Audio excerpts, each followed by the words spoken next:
El Laliette from Death Note. There are many types of monsters that scare me. Monsters who cause trouble without showing themselves. Monsters who take children. Monsters who devour dreams. Monsters who suck blood. And then monsters who tell nothing but lies. Lying monsters are a real nuisance.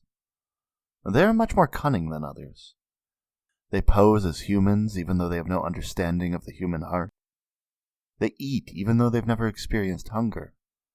They study even though they have no interest in academics. They seek friendship even though they do not know how to love. And if I were to encounter such monsters, I would likely be eaten by them.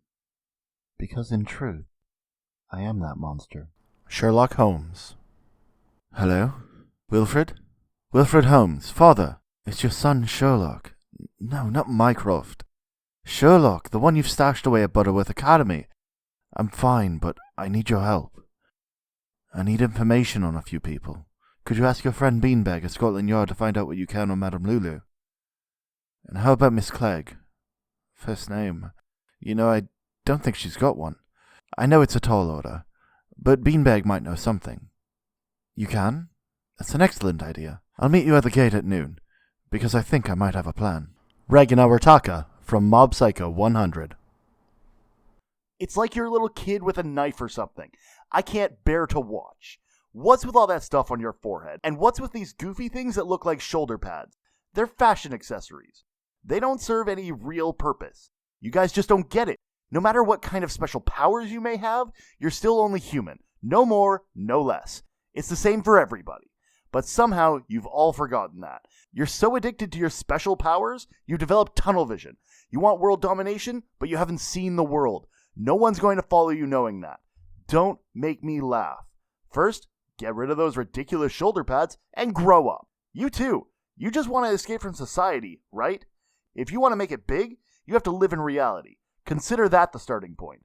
Think about who you are for a second. You're just a cog in the population. Look, I'm a commoner, and I'm much more powerful than any of you will ever be. So, tell me, what does that make you? Ellis from the Left 4 Dead series. I knew this one guy who was trying to set the world record on staying on a Ferris wheel. He'd been up there for like 2 days or something. He wanted some beer, but they weren't giving him any. So he got this rope, and don't ask me where he got the rope from. I ever tell you about the time me and Keith made a homemade bumper car ride with riding mowers in his backyard? Mower blade wounds over 90% of his body. That didn't run him over either. He somehow managed to fall under on his own. Charles Z. Britannia from Code Geass. All men are not created equal. Some are born swifter of foot. Some with greater beauty. Some are born into poverty and others are born sick and feeble. Born in birth and in upbringing. In sheer scope of ability. Every human is inherently different. Yes, that is why the people discriminate against one another. Which is why there is struggle, competition, and the unfaltering march of progress. Inequality is not wrong. Equality is. What of the EU who made equality a right? Rabble politics by a popularity contest. The Chinese Federation with its equal distribution of wealth. A nation of lazy dullards, but not our beloved Britannia. We fight, we compete. Evolution is continuous.